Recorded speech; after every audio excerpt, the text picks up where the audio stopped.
नमस्कार, जय हिंद। Welcome to easy maths by Abbas sir. Bharat में संस्कृत माँ है, हिंदी बहुरानी है और अंग्रेजी नौकरानी है।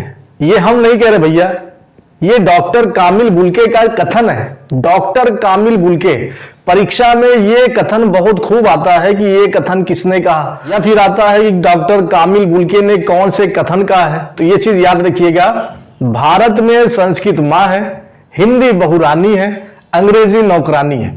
क्योंकि भारत में संस्कृत चल रहा था और संस्कृत से हिंदी की उत्पत्ति हुई। और आजकल जो मॉडर्न जमाने में हम लोग हिंदी बोलते हैं तो ये शुद्ध हिंदी नहीं है, इसमें कुछ उर्दू का लफ्ज मिला देते हैं, कुछ इंग्लिश का डाल देते हैं। अंग्रेजी नौकरानी इसलिए है क्योंकि अंग्रेजी बाहर से आई है, नौकरी करने आई है भारत में, इसलिए अंग्रेजी नौकरानी है। तो चलिए आज का जो टॉपिक रहेगा वो घोष और अघोष का रहेगा। अब घोष और अघोष एग्जाम में खूब देखने को मिलते हैं, इसमें आप लोग को बहुत कंफ्यूजन रहती है। तो आज आपका कोशिश करेंगे कंफ्यूजन आपकी दूर कर दे। तो सबसे पहले बच्चा आपको घोष समझना है और अघोष समझना है। तो पहले आपको घोष समझ लेना है। घोष को घोष कहते हैं या फिर सघोष कहते हैं। और सघोष कहते हैं कि ऐसा वर्ड, ऐसा व्यंजन जिसको बोलने में आपकी जबान कंपन ना हो, सघोष। और अगर ज्यादा कंपन हो रही है, अघोष। कंफ्यूजन इसलिए होगा क्योंकि आप लोग इधर उधर नाम याद रख लेते हैं। पहला नाम आपका अघोष, दूसरा नाम घोष या सघोष। पहला नाम अघोष। अब अघोष बच्चा देखिए, हेडिंग लगाएंगे अघोष। पहली आपकी हेडिंग रहेगी अघोष। और अघोष में एक कोड बनता है जो आपका 12 रहता है, एक डजन। और दूसरा रहता है सघोष। इसको सघोष भी कहते हैं या फिर घोष भी कह सकते हैं। सघोष में आपका रहेगा 345, 345। इसका मतलब क्या होता है?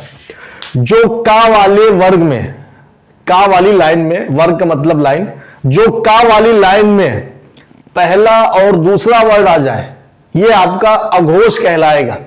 और जो तीसरा, चौथा, पांचवा वर्ड आ जाए, ये आपका सघोष कहलाएगा।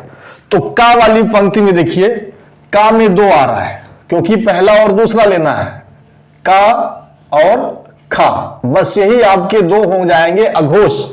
बाकी 3 जो बचेगा, गा, घा और अंगा, ये आपका सघोष कहलाएगा। चा वाली पंक्ति में चा और छा, अघोष। बाकी 3 जा, झा और इया, सघोष। टा वाली पंक्ति में टा, ठा, अघोष। डा, ढा, ड़ा, सघोष। नेक्स्ट पंक्ति ता वाली पंक्ति में ता, था, अघोष। दा, धा, ना, सघोष। पा वाली पंक्ति में पा, फा, अघोष। बा, भा, मा, सघोष। मां तक का मतलब होता है, का से मां तक को कहते हैं स्पर्श व्यंजन। और स्पर्श व्यंजन की अगर बात किया जाए तो पहला और दूसरा ये आपका अघोष रहेगा, तीसरा, चौथा, पांचवा ये आपका सघोष रहेगा। अब अगर बात किया जाए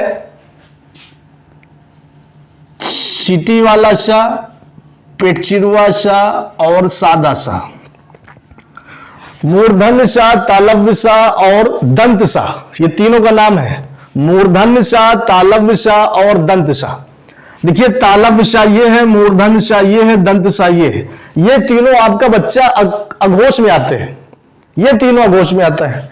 और या, रा, ला, वा और हा, ये पांचों या, रा, ला, वा और हा, ये आपके सघोष में आते हैं। जब भी आपको अगर ये याद रखना है, क्योंकि इसके पहले हमने आपको अल्प प्राण और महाप्राण बताया था, और उसमें क्या था कि ये 3 और ये वाला हा, इसमें आ गया था अल्प प्राण में। तो इसमें सघोष और अघोष में, अल्प प्राण और महाप्राण में आपको थोड़ा सा कंफ्यूजन लगेगी।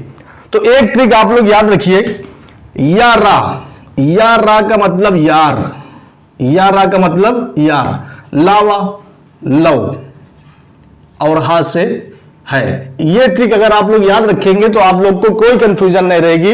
यार लव है, बिल्कुल सही बात है। जो मेरा यार है वो लव है, प्रेम है, प्यार है, मोहब्बत है। तो यार लव है, ये आपका सघोष आएगा। और तालब सा, मूर्धन सा, दंत सा, ये आपका अघोष में आएगा। अब बात किया जाए क्या आपके स्वर की चर्चा क्या है, क्या कहते हैं आप लोग स्वर के बारे में। स्वर के बारे में बच्चा याद रखिए, सारे जो आपके स्वर हैं ये आपके सघोष में आएंगे, सारे स्वर।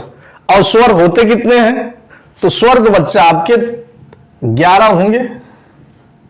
कौन कौन सा, छोटा आ, बड़ा आ, छोटी ई, बड़ी ई, छोटा ऊ, बड़ा ऊ, री, ए, ऐ,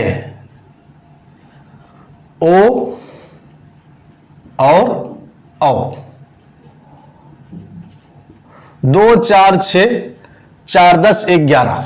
ये जो 11 आपके वर्ड स्वर हैं, ये आपके जो 11 स्वर हैं, ये सारे स्वर सघोष कहलाएंगे।